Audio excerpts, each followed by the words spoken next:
And so I've made the decision that this beautiful Eucalyptus Gunnii needs to go, or at least be cut back a lot, because I've got this structure I'm trying to build here. I've got these massive roots coming up and it's leaning over far too much into next doors and well into the field as well. If we just look around there, you can see that here.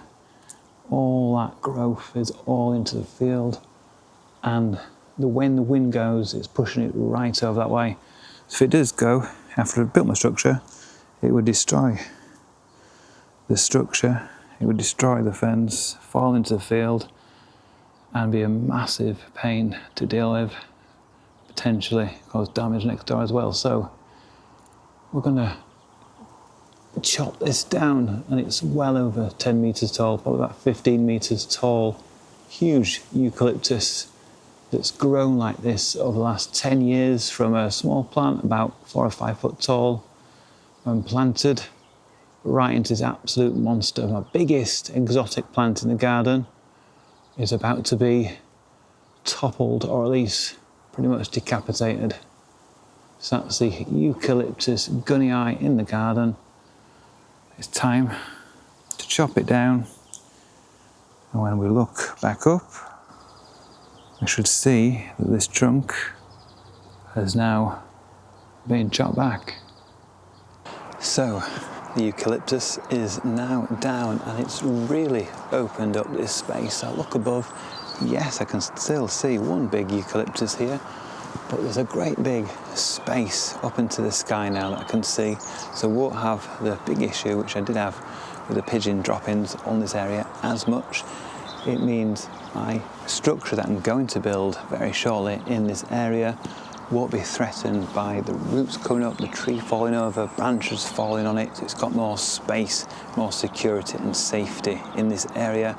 And I'm sort of future-proofing for if and when the eucalyptus was going to fall down on its own accord. So taking the plunge, we've cut it down now, and it didn't take long to cut down at all.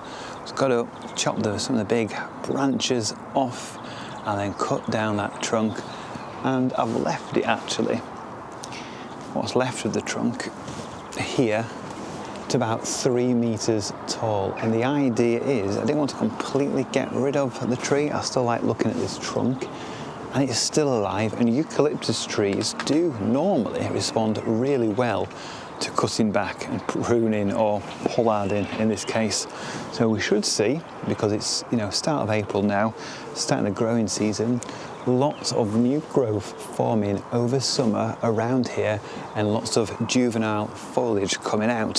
So rather than the mature foliage you get on the tree, we should go back to the juvenile Gunnii, really bright blue-green foliage. That's really exciting to see later this year. And like I said, really got this nice, safe working space now. I've still got the big roots in the ground. They're not going to disappear. They're still there. I'm going to have to work around them to get my decking over this area. I'm going to have to raise it higher than ideally I'd want, because those roots are out of the ground by about 15 centimetres above ground level. But it's not going to start rocking, it's not going to start moving, it's nice and stable there. And like I said, I can really get on with this area, with this structure that I've been talking about for so long. I've got the posts in the ground, and these are nice and strong, big, solid 6 by 6 inch square posts that go up to 3.6 meters. I'm going to be cutting them down to the right height, get that decking in, get the roof on. I say get the roof on, cost to actually get the eucalyptus tree was quite expensive, because it's a lot of matter to get rid of.